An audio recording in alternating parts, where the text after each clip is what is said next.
Or the lane of the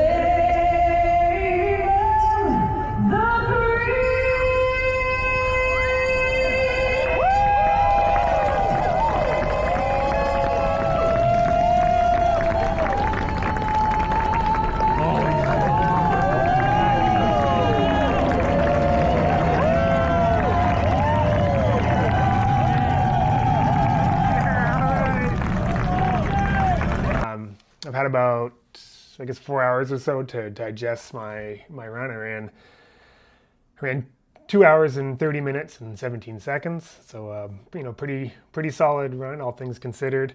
I mentioned previously that my goal was to go under 228. So didn't hit it, but came within spitting distance of being able to do that. So, I'm pretty happy with how things went.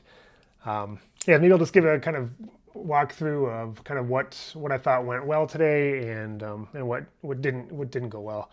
Had a good start to the morning.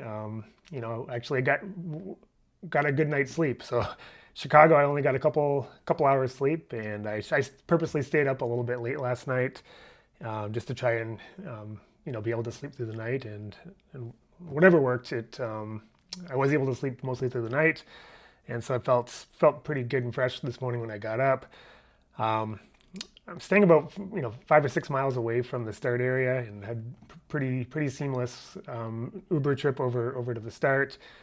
This time around, I actually, after I checked my bag, I took a charter bus on the advice of one of the commenters on YouTube here, and so I appreciate that, and so thanks for the tips. I think for most people, like the marathon buses are probably not an issue. I think it's a me issue. I just as I think I belabored the point previously that I had a hard time, not going to the bathroom for a whole hour on the bus, and so it was really nice to be able to go on the use the bathroom on the charter bus. And it did require an extra bus. We had to stop at a high school and switch over, but that wasn't a big deal. I'm never really in a big hurry to get to the start area. I just like to be comfortable and have access to the facilities. So it was a pretty relaxed morning when I got to Athletes Village. There was lots of places to chill out and stretch. So I found a nice little spot to stretch out and kind of go through my pre-run routine. Pretty uneventful getting to the start line. And, I kind of was a little bit more proactive, and, I probably do have a bit of a advantage versus some folks with, having being in wave one does afford you a little bit of an opportunity at there's a CVS parking lot where there's lots of bathrooms, and if you don't mind doing your like a warm-up jog out to that stretch, you can usually get there, and there's lots of open bathrooms. And so that turned out to be the case. When I got there, there were plenty of facilities, and so that kind of takes the pressure off of needing to go in Athletes Village, where it can be a little bit crazy. So again, kind of a little bit of experience made things a little bit less stressful, because I knew I didn't have to worry about sort of getting that last pit stop in Athlete Village. I sort of knew from previous years that I could find that at the Walgreens parking lot. Yeah, and in 15 minutes this will be a zoo here, but now looks like I can pick my own porta potty, which is awesome.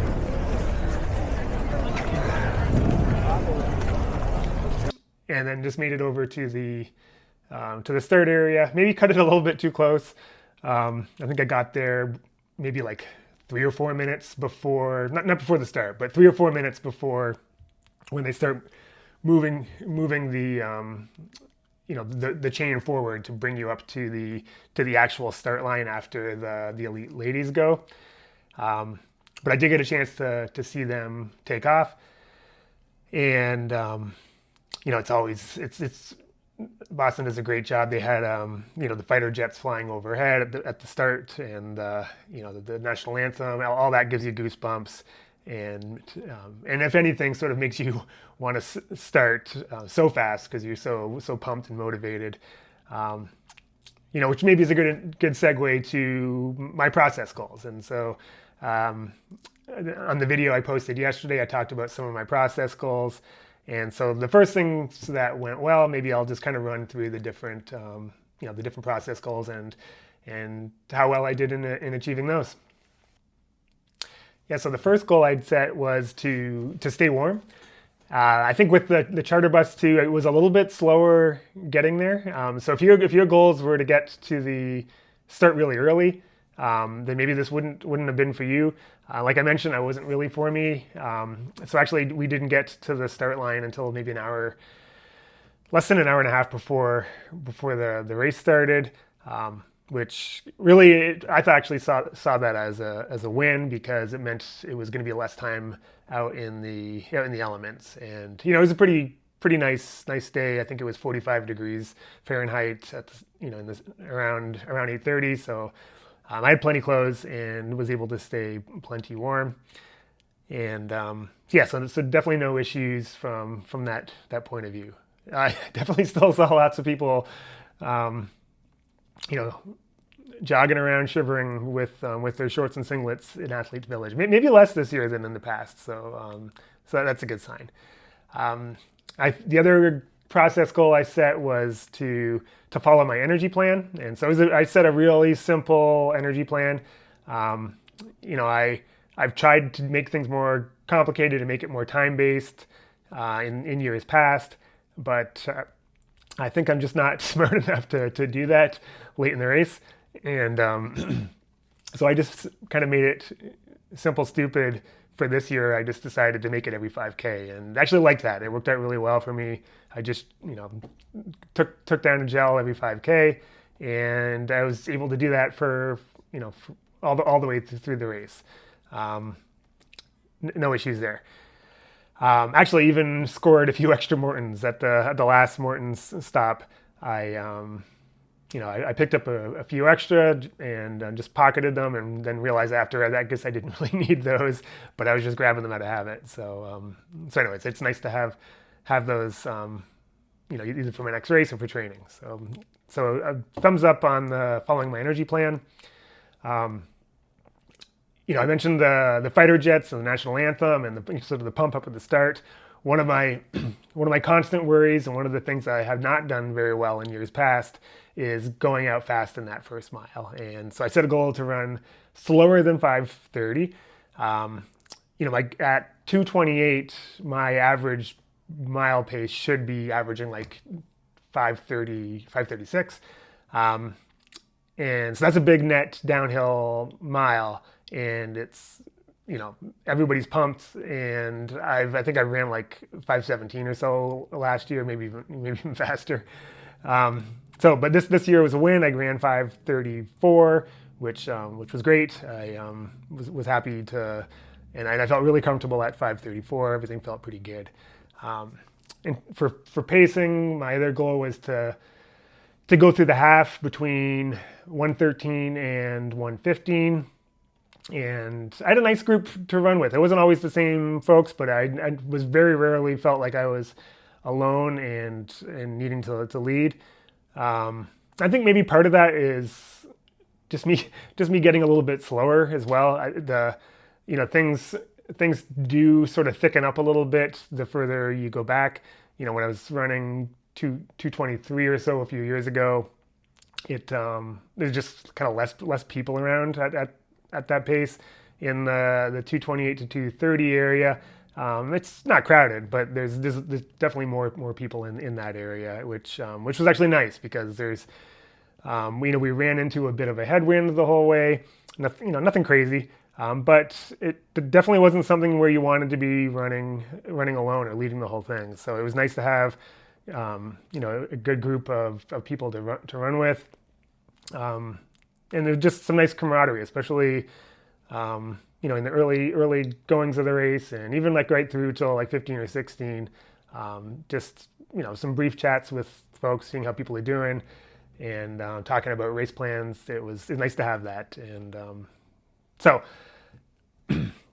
was able to find a good group and still sort of kept within that pace boundaries. And I know 1:13:30, which is what I went through the half, sounds a bit fast, and it was a bit fast given given where I ultimately finished. But if I was going to run 2:28, then that was probably pretty close to perfect. For those of you familiar with the Boston course, it's a pretty big net downhill in the first 13 miles, and so definitely the front half of the course is a lot easier than the second half.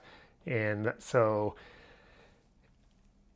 if I was going to run 2:28, actually that probably would have, I would have needed to have been a bit more aggressive in the second half to do that. And so pretty happy with how that went.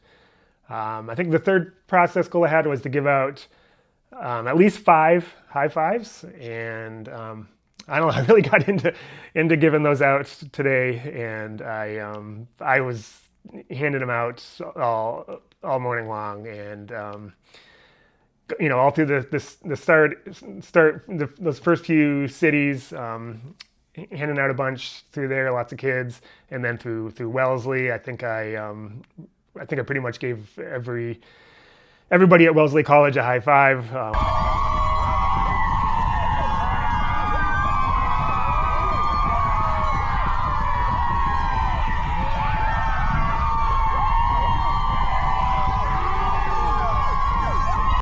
Which was a lot of fun. And so yeah, actually turned out, I think I got would have had a world record on high fives, but since it's a point-to-point course, it doesn't actually count. It can't be a ratified record. But anyways, it was definitely a lot of fun, and it kept me pumped up. They probably slowed down a little bit in the end of the race as things for me started to physically deteriorate. But really enjoyed myself out there. I guess the other big thing that I was excited about was that my hamstring held out. So for those of you who have been watching, you've probably heard me complain to no end about the issues I've been having with my left hamstring, and no issues. So that was pretty exciting. And also no collapsing of my left legs. I had also mentioned that my left leg was kind of collapsing when I landed in a certain way, or when I tried to do one-legged squats, and that's always has been an awkward. I'll be running along, and all of a sudden my left leg will just kind of buckle, and I don't trip or anything, but it's odd, and it definitely throws you off. Throws me off my pace, and so I didn't have any of that. I have been, I mentioned I adjusted my stride a little bit, and so certainly feel like that, that took care of those issues.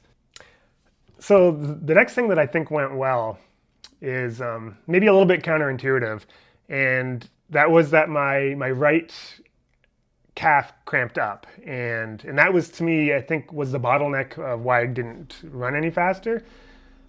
Which is a new issue, and I view that as a win. I feel like if you are always having the same issue in your races, then either there's something systematically wrong, and you have a recurring problem that you're just not going to be able to get around. But I don't think that's the case for me. I think the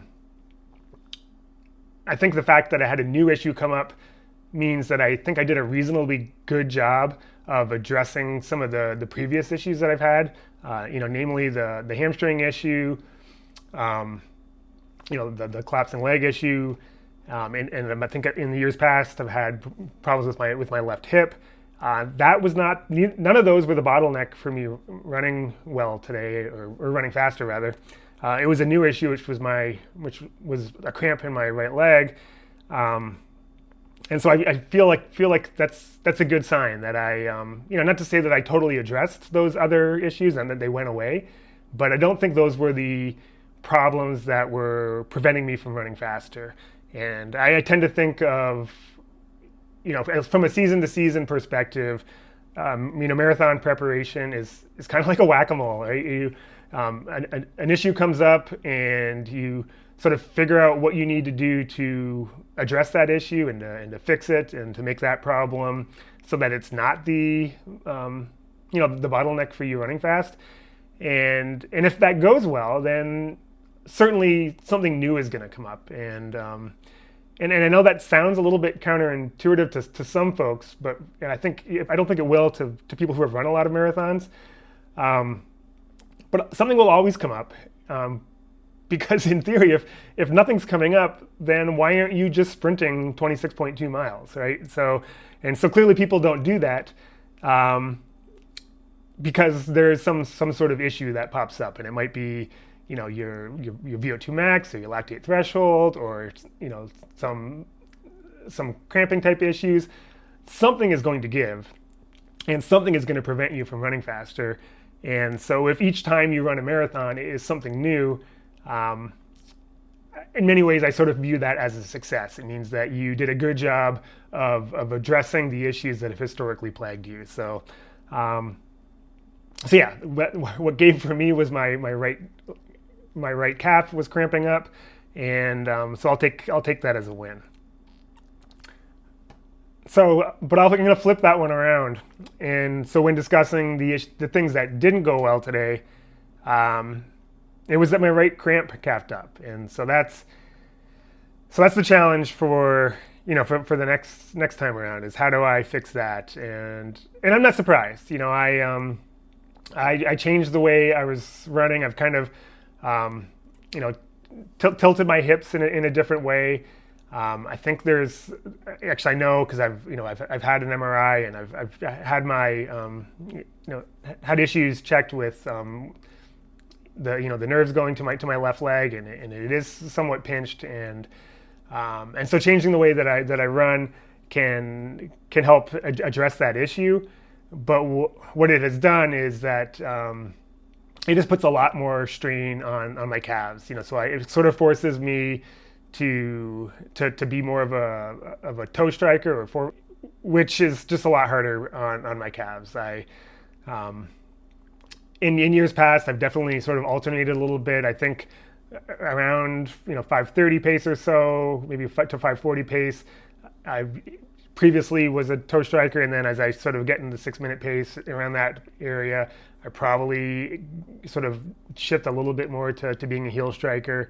But for the most part, during today's run, until my right calf cramped up, I was on my toes the whole time.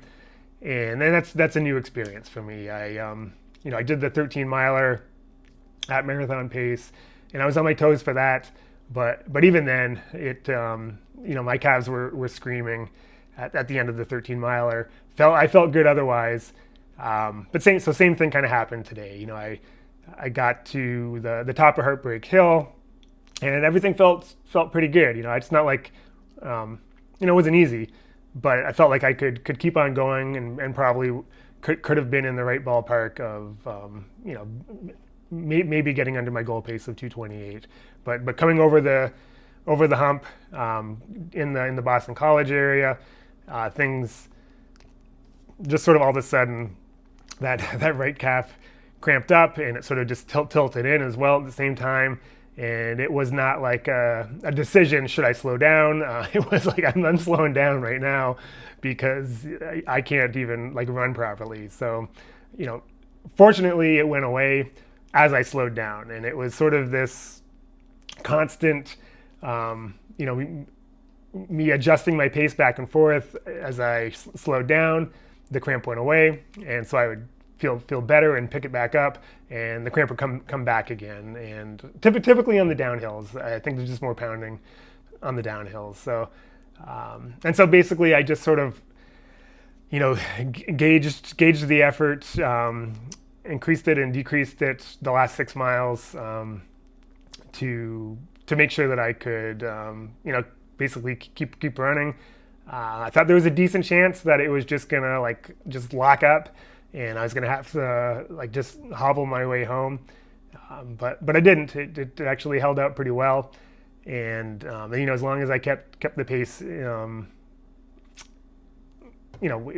moderate, I think I was, that initial mile, I think I had to I was running like 6:25 pace or so for a little bit, and so not crazy slow, but slower than I had been running, and that made it go away. I think I tried to run a few 540s or so after that, and I felt pretty comfortable until I didn't, and then all of a sudden the calf locked up again, and so I just kind of did that back and forth, and so yeah, it was kind of a lot of pain in my right calf, but everywhere else felt decent. It's a marathon. Nothing's going to feel great, but if that issue hadn't popped up, I think I could have, in theory, kept on going and gotten pretty close to my 228, which. At the beginning of this, the goal was to hope to be able to run sub 226 in hopes of being able to win my age group. And that wouldn't have even been close to good enough. Somebody ran, and I don't recall his name, but he ran a 223, and that was not happening. So even if things had gone really well for me, I would not have been able to win my age group, which is awesome. For the sport, it's great to see people running fast, and so yeah, no regrets there. So there really wasn't a whole lot of other things that I feel like I should have done much better. I'm sure there's lots of room for improvement in areas. But nothing really that sort of glaringly sticks out as something that I did really wrong.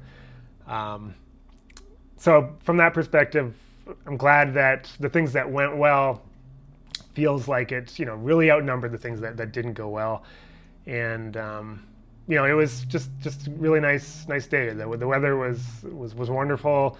The crowds, as always, were fantastic. It was just so so much fun. It's such a magical, great experience being out there and having, so many people cheering for you, and just the other competitors on the course too are just so fun to be able to compete against such like-minded people who are kind of competing against you but also cheering you on, and everybody wants to see people do well. I just always always excited when I finish up one of these races, and it's a long process to train for one of these, but when you come out of it, I'm always excited to sort of start the process back up and do it again.